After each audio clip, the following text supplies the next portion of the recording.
O vestido remendado rasgou quando Cecília tropeçou na escada da igreja, e o som do tecido cedendo ecoou pelo salão como um tiro. 20 pares de olhos viraram simultaneamente, e o silêncio que se seguiu foi pior que qualquer gargalhada. Ela permaneceu congelada no degrau, segurando as laterais do vestido com dedos que tremiam, sentindo o peso de cada olhar como pedras sendo empilhadas sobre seus ombros. Sua mãe, Elvira, suspirou alto o suficiente para ser ouvida por todos. Cecília sempre foi desastrada, disse Matilde Vasconcelos para a mulher ao lado, voz carregada de falsa compaixão. Pobrezinha, 26 anos e ainda não conseguiu um marido. Antes de continuarmos, peço que se inscreva no canal e deixe um comentário dizendo de onde você está nos assistindo. Um abraço caloroso a todos e espero que aproveitem cada momento desta história. Cecília desceu os degraus restantes com a cabeça baixa, mãos apertando o tecido rasgado contra a coxa. O ar dentro da igreja cheirava a velas de cera de abelha e perfume caro.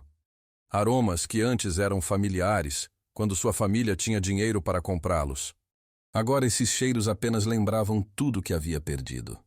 3 pretendentes disputavam sua atenção, trazendo flores e poesia, competindo pelo privilégio de cortejá-la. Ela ria facilmente naqueles dias. Seus cabelos caíam soltos sobre os ombros em cachos cuidadosamente arrumados. Quando entrava em um salão, conversas paravam, não de escárnio, mas de admiração. Os credores levaram tudo, móveis, prataria, até os cavalos. Josias Monteiro definhava diante de seus olhos, consumido por desgosto e vergonha.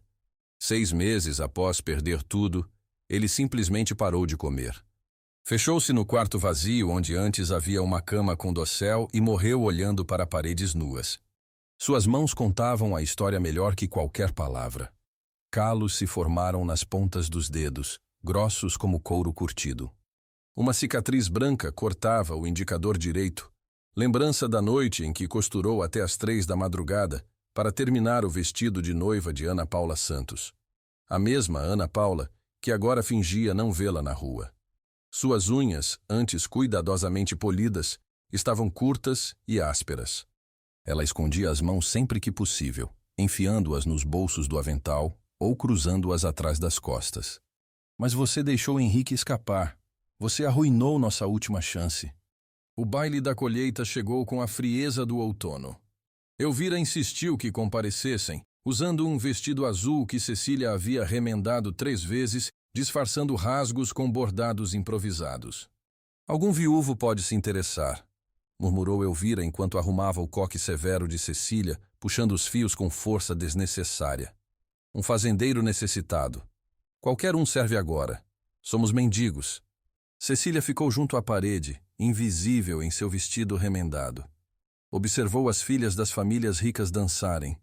As mesmas meninas para quem costurava, que vinham à sua casa para provas, rindo de suas modas enquanto ela marcava bainhas de joelhos no chão. Então Henrique Vasconcelos entrou com a esposa, Carolina, filha do comerciante mais rico da região, vestido cor de marfim com renda verdadeira, colar de pérolas ao redor do pescoço.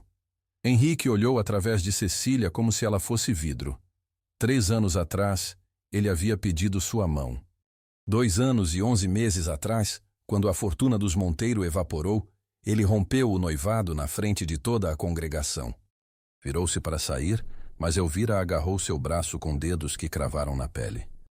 Ele vivia isolado nas terras de criação, 8 milhas além da cidade, aparecendo apenas para vender lã e comprar suprimentos. Os homens da cidade o consideravam estranho, um solitário que preferia a companhia de ovelhas à de pessoas. As mulheres diziam que ele nunca se recuperara da morte da noiva, anos atrás, e que estava condenado a morrer sozinho em sua propriedade esquecida. Cabelos negros caíam desgrenhados sobre a testa, precisando de corte. Barba por fazer sombreava o maxilar. Suas roupas eram simples, camisa de algodão branco, calças de trabalho, botas gastas. Ele cheirava a terra e lã, um aroma honesto que contrastava com os perfumes adocicados do salão. Parou diante dela. Olhos azuis surpreendentemente claros num rosto queimado de sol, a estudaram com intensidade desconcertante. Músicos perderam o ritmo por um compasso antes de se recuperarem. Cecília sentiu todos os olhos sobre ela. 20 pares que se tornaram 40, 60. Elvira empurrou-a levemente pela lateral, unhas mordendo através do tecido. Cecília olhou para as próprias mãos, escondidas em luvas brancas gastas que não disfarçavam os calos. Não danço bem, senhor. Palma larga, dedos grossos, calos próprios marcando onde ferramentas e cordas haviam deixado suas marcas. Uma mão de trabalhador, como as dela. Ela perdia o ritmo, mas ele não pareceu se importar, e algo na forma como a guiava, firme mas sem forçar, paciente quando ela tropeçava, fez as paredes apertadas do salão recuarem um pouco. Você estava costurando na varanda. O sol batia em seu cabelo. Você parecia... Ele pausou, procurando palavra. Digna. Bateu na porta ao meio-dia, chapéu na mão. Elvira, que havia aberto a porta, ficou boquiaberta. Recuperou-se rapidamente, transformando o choque em cálculo.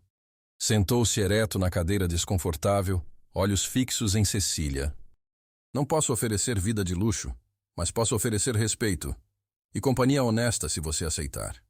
A pergunta saiu quase em sussurro. Pensei que talvez você visse algo em mim também. Cecília pensou em anos costurando para sobreviver. Pensou na solidão esmagadora das noites, ouvindo acusações de Elvira.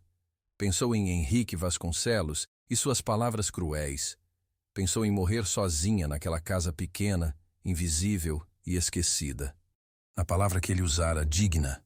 Matilde Vasconcelos falou alto o suficiente para todos ouvirem. De filha de proprietário a pastora. Elvira, ao seu lado, parecia a ponto de chorar. Não de alegria, mas de vergonha renovada. Olhou para o rosto dele, imperturbável diante do escárnio. Viu bondade genuína onde outros viam fraqueza. Viu respeito onde outros ofereciam apenas desprezo. Na véspera do casamento, Elvira entrou no quarto minúsculo onde Cecília guardava suas poucas posses. Pela primeira vez em anos alguém realmente me vê. Isso vale mais que qualquer vestido de seda. Em algum lugar, 8 milhas além da cidade, Augusto Ferrão estava em sua propriedade simples, preparando casa para recebê-la. Não sabia que o homem que todos ridicularizavam como pastor simples controlava império de terras que se estendia pela região.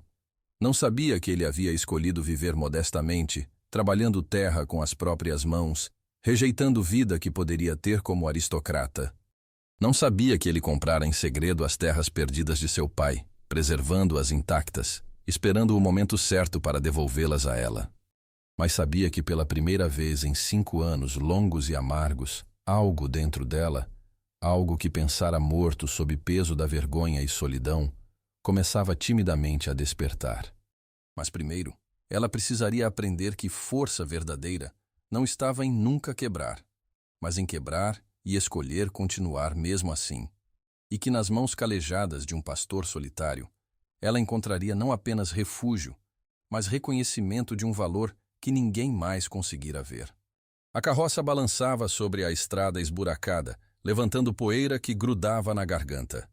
Cecília segurava a lateral do banco de madeira, observando a cidade desaparecer atrás delas. Augusto guiava os cavalos em silêncio, olhos fixos no caminho à frente. O único som era o ranger das rodas e o bater ocasional dos cascos contra pedras soltas. Apenas colinas ondulantes cobertas de capim dourado, quebradas ocasionalmente por grupos de árvores retorcidas pelo vento. A propriedade surgiu gradualmente. Primeiro as cercas bem mantidas, depois os pastos onde ovelhas pareciam nuvens caídas na terra. Finalmente, a casa. A casa era pequena, sim. Apenas 4 cômodos, como prometido. Mas as tábuas de madeira estavam sólidas e bem encaixadas. O teto não tinha uma única telha fora do lugar. As janelas brilhavam limpas, refletindo o sol poente. Um jardim de ervas crescia ao lado da varanda, tomilho, alecrim, sálvia, suas fragrâncias misturando-se no ar morno da tarde. Não é muito, disse ele, pegando a única mala que ela trouxera. Mas é seu agora também. Cozinha pequena com fogão a lenha, prateleiras organizadas, panelas penduradas em ganchos. Quarto com cama simples coberta por colcha de retalhos. E algo completamente inesperado. Um quarto menor transformado em biblioteca, com prateleiras cobrindo todas as paredes, repletas de livros. 40 volumes, talvez mais. Lombadas gastas pelo manuseio. Poesia, agricultura, filosofia, até alguns romances. Em algum lugar dentro dela, algo apertou. Ela não esperava livros. Não esperava homem que criava ovelhas para ter biblioteca. Estava acostumada a cozinhar para 2 pessoas em panela pequena, não para trabalhadores famintos em panela grande sobre fogo de lenha forte. A carne ficou chamuscada nas bordas. As batatas viraram pasta. O caldo engrossou demais, grudando no fundo. Ela colocou o prato diante de Augusto com mãos trêmulas, esperando repreensão, esperando ser comparada à falecida Helena, encontrada em falta. E fogo mais baixo no começo, deixando a carne selar devagar. Ele continuou comendo sem mais comentários, limpando o prato completamente. 50 acres não pareciam muito quando descritos em palavras, mas, caminhando através deles, Cecília começou a compreender a vastidão. Pastos cercados com arame bem esticado. Celeiro sólido com telhado novo. Estábulo pequeno para os cavalos. Galinheiro, onde aves ciscavam contentes. Poço profundo que nunca secava, mesmo nos verões mais quentes. Ele apontou para a área que parecia mais viçosa. Foi descansado por 3 semanas. Mãe havia morrido no parto, e o pequeno precisava ser alimentado com mamadeira a cada 4 horas. Ela alimentou o cordeiro a cada 4 horas. Acordava no meio da noite quando ele balava, esquentava leite, segurava a mamadeira enquanto ele sugava avidamente. Nas pausas entre alimentações, carregava-o junto enquanto fazia tarefas da casa. O pequeno a seguia quando aprendeu a andar, trotando atrás dela pela cozinha, pela varanda, pelo jardim. A 3ª semana trouxe tosquia. Como manter a ovelha calma enquanto trabalhava? Cecília descobriu que anos costurando haviam treinado suas mãos para movimentos delicados e controlados. As ovelhas pareciam sentir isso, relaxando sob seu toque onde às vezes resistiam com Augusto. Você tem mãos de artesã, não de criadora, comentou ele, admiração clara na voz. Mas talvez criação precise de artesãs também. Esse gesto nos ajuda a trazer histórias que emocionam e inspiram. Vamos continuar. Aprendeu a reconhecer cada ovelha pela marcação única ou comportamento. Estrela, a matriarca, tinha balido distintivo que usava para reunir rebanho disperso. Nuvem era a mais dócil, deixando-se tocar facilmente. Trovão, o carneiro líder, precisava ser observado de perto durante acasalamento. Seu corpo mudou. Músculos se desenvolveram nos braços de carregar feno e água. Ombros alargaram de puxar cordas e erguer portões. Pele escureceu do sol constante. Calos nas mãos de costura foram substituídos por calos de trabalho de fazenda, mais grossos, mais abrangentes, marcando palmas inteiras em vez de apenas pontas dos dedos. A forma como acordava naturalmente ao amanhecer, corpo ajustando-se a ritmo solar. Como aprendera a ler o céu, prevendo chuva pela forma das nuvens, sentindo mudança de vento. Como mãos encontravam trabalho automaticamente, sem precisar pensar. Uma noite, 3 meses após o casamento, tempestade varreu a região. Vento uivava como lobo ferido. Chuva martelava o telhado com força de granizo. Raios iluminavam o céu em explosões brancas cegantes. Se o feno molhar, apodrece. Perdemos alimentação para o inverno inteiro. Raios caíam perigosamente próximos, trovões sacudiam o chão, lama sugava botas a cada passo. Cecília estava coberta de lama da cabeça aos pés, cabelo desfeito colando no rosto, roupa encharcada pesando sobre o corpo exausto. Tremia de frio e fadiga. Grilos cantavam na escuridão. Voz saiu rouca, carregada de dor antiga. Ela estava bem na segunda-feira. Na terça começou a febre. Na sexta, ela se foi. Ele passou mãos pelo cabelo. Fiquei com raiva. De Deus, do mundo, de mim mesmo por não conseguir salvá-la. Construí muros ao redor do coração, pensando que se nunca mais deixasse ninguém entrar, nunca mais sentiria aquela dor. Quando Henrique rompeu nosso noivado, quando toda a cidade começou a me tratar como inferior, quando minha própria mãe me culpou por nossa ruína, engoliu a emoção crescendo na garganta. Pensei que se tornasse pequena o suficiente, invisível o suficiente. Talvez as humilhações doessem menos. Calos encontrando calos, força reconhecendo força. Foi no início do 6º mês que tudo começou a desmoronar. Augusto Ferrão, disse descendo do cavalo. Preciso falar com você sobre um assunto de negócios. Ou deveria dizer, Augusto Ferrão de Alvarenga. Descobri algo interessante sobre você, filho único de Dom Miguel Ferrão, herdeiro de império de criação que abrange 12.000 acres em 7 fazendas, participações em frigorífico e curtume, riqueza que faz minha família parecer mendigos. Apenas ficou parado, martelo pendendo da mão. Nunca disse que tinha pouco. Apenas vivo como escolho viver. Mas se você tentar ferir Cecília de qualquer forma, com fofocas ou mentiras, vai se arrepender. E quando descobrirem quanto você realmente tem enquanto eles sofrem, ele sorriu. Veremos quem tem reputação para se preocupar. Caminhou devagar até onde Augusto permanecia imóvel, olhando para a estrada vazia. Escrituras das terras Monteiro. As terras que seu pai havia perdido. Compradas em leilão há anos, preservadas intactas, mantidas em nome dela. Quando você me amasse o suficiente para acreditar que não era por pena, mas caridade, mas porque você merece ter de volta o que era seu. Que trabalhava ao lado dela em tempestades e a ensinava pacientemente quando falhava. Que lhe dera não apenas refúgio, mas respeito, propósito, parceria. E que havia guardado o segredo não por desonestidade, mas por entender que ela precisava reconstruir-se antes de receber de volta o que havia perdido. Na estrada, figura cambaleava em direção à propriedade. Levou momento para Cecília reconhecer. Amália Ferreira, viúva que mantinha mercearia na cidade. Rosto pálido, mãos tremendo. Vão votar confisco das suas terras. Dizem que durante seca, propriedades prósperas devem compartilhar recursos. É tentativa disfarçada de roubo. Ela agarrou o braço de Augusto. Metade da cidade está a caminho. Henrique espalhou tudo. Transformou você em vilão. Dizem que você esconde riqueza enquanto vizinhos sofrem. Então olhou para Augusto. Viu não Salvador chegando para resgatá-la, mas parceiro esperando que ela decidisse. Cecília Monteiro havia mudado. Estava prestes a provar exatamente o quanto. Ao lado dela, Augusto permanecia em silêncio, mas sua presença era sólida como rocha. A praça estava repleta. Parecia que toda a cidade havia comparecido. Comerciantes, fazendeiros, esposas com seus vestidos domingueiros apesar de ser quinta-feira. No centro, diante dos degraus da igreja, Teodoro Sampaio presidia a mesa improvisada. Ao lado dele, Henrique Vasconcelos e sua prima Matilde ocupavam cadeiras como juízes aguardando acusados.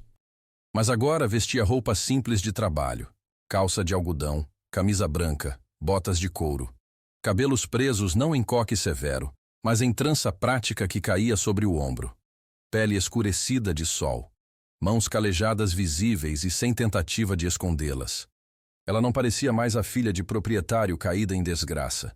Parecia o que havia se tornado. Mulher que trabalhava a terra, que conhecia valor de suor próprio, que não pedia desculpas por existir. Ou deveria dizer, Cecília Ferrão de Alvarenga, finalmente se dignou a comparecer. Como todos sabem, região enfrenta seca severa. Muitos de nós perdemos rebanhos, vimos pastos secarem, enfrentamos ruína. Enquanto isso, ele gesticulou dramaticamente na direção de Augusto. Esse homem, que todos acreditavam ser pastor simples, revelou-se herdeiro de fortuna imensa. 12.000 acres, dizia tal. 7 fazendas, participações em negócios. Riqueza além da imaginação. O problema, minha cara, é que enquanto seus vizinhos sofrem, seu marido acumula recursos egoístamente. E no fundo, quase escondida, sua mãe Elvira, observando com expressão indecifrável. Disseram que eu caíra ainda mais baixo. Ela olhou para Augusto, que permanecia parado, deixando que ela travasse própria batalha. E nos últimos meses, aprendi cada aspecto das operações. Não apenas criação de ovelhas, mas administração, contabilidade, gestão de terras. Nos últimos 5 anos, Augusto forneceu ovelhas reprodutoras a preço de custo, abaixo do valor de mercado, para 7 fazendeiros iniciantes. Aqui estão os nomes e valores. Há 3 anos, quando a escola precisava de reformas urgentes, doação anônima cobriu todos os custos. Aqui está recibo, assinado por Augusto, com pedido de confidencialidade. Outro documento erguido. 2 anos atrás, quando família Tavares perdeu tudo em incêndio, alguém pagou reconstrução de sua casa. Documentos mostram que foi meu marido. Augusto desenvolveu o sistema usando canais e reservatórios, aproveitando lençóis freáticos profundos. Sistema que ele ofereceu ensinar a qualquer vizinho disposto a aprender. Gratuitamente. Porque era mais fácil invejar do que trabalhar, respondeu Cecília, olhando diretamente para Teodoro. Mais fácil acusar que aprender. A voz de Cecília subiu, carregada de anos de raiva contida, finalmente encontrando escape. Escolheu trabalhar terra com próprias mãos em vez de viver como aristocrata. Escolheu dignidade do trabalho sobre ostentação vazia. Por que isso o torna vilão? As palavras saíram duras como pedras. Descobriu tarde demais que dignidade vale mais que dote, que caráter vale mais que conta bancária. E agora, consumido por inveja e vergonha de ter ridicularizado o homem infinitamente melhor que você, tenta destruí-lo. Você não pode. Apenas centenas de olhos fixos na mulher que antes era invisível, agora comandando a atenção de todos. Isso é muito dramático, senhora Ferrão, mas não muda fato de que durante crise, aqueles com recursos devem compartilhar. 6 meses atrasado, 340 em débito. E não é o único estabelecimento onde deve, não é mesmo? Permita-me ler alguns nomes de pessoas que estão aqui hoje, defendendo seu confisco, enquanto devem dinheiro por toda a cidade. Começando com Henrique Vasconcelos, que deve ao Curtume. Este era diferente, mais antigo, amarelado nas bordas. Tem mais uma coisa que todos precisam saber. Voz falhou momentaneamente. Quando acreditasse que eu o amava por quem é, não pelo que possui. Aquele que trabalha até escurecer, que doa anonimamente, que preserva terras para devolver a filha de homem que falhou? Ou aqueles que o acusam por inveja, que escondem próprias dívidas enquanto apontam dedos, que preferem roubo legalizado a trabalho honesto? Não tocou nela, não a interrompeu. Apenas ficou presente, apoio silencioso. Mas saibam que, se confiscarem minhas terras, processarei cada membro deste conselho.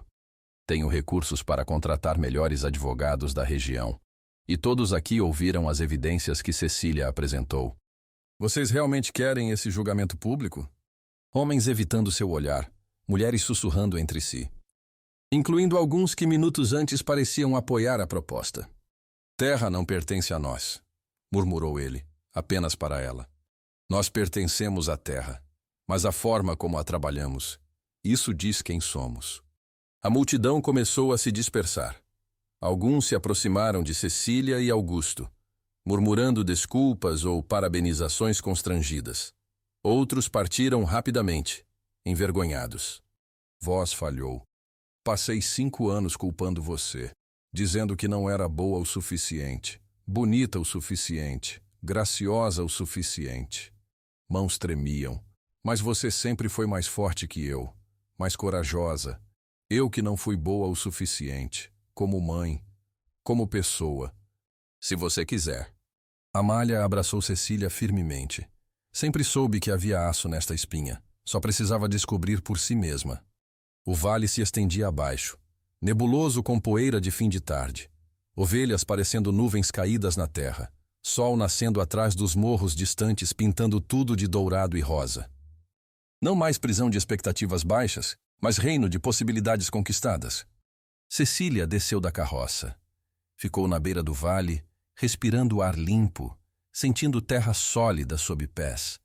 Não era mais mulher quebrada que baixava olhos. Não era mais invisível. Não era mais definida por rejeições ou humilhações de outros. Administradora de terras. Mulher que encontrara valor próprio no trabalho árduo e amor que reconhecia força em vez de explorá-la. Casa agora tinha 8 cômodos, incluindo biblioteca expandida com 200 volumes. Varanda ampliada onde Cecília e Augusto sentavam domingo após missa, recebendo vizinhos que vinham buscar conselhos sobre irrigação ou criação. Escola agrícola funcionava em celeiro convertido, ensinando gratuitamente técnicas modernas a jovens da região. Ela ajudava agora nos cuidados dos netos. Miguel, 4 anos, e Helena, 2, nomeada em homenagem à primeira amor de Augusto. As crianças brincavam no gramado enquanto a avó os observava com ternura que negara à própria filha por tanto tempo. Cecília dedicava 2 tardes por semana a ensinar costura e contabilidade para mulheres em situação semelhante à sua antiga posição. Cooperativa que fundaram, vendia produtos em cidades vizinhas, gerando renda independente. Algumas dessas mulheres agora administravam próprios pequenos negócios. Henrique e Matilde haviam deixado a região, mudando-se para a cidade maior, onde ninguém conhecia suas histórias. Teodoro perdera a posição no conselho após revelação de dívidas, aposentando-se em vergonha silenciosa.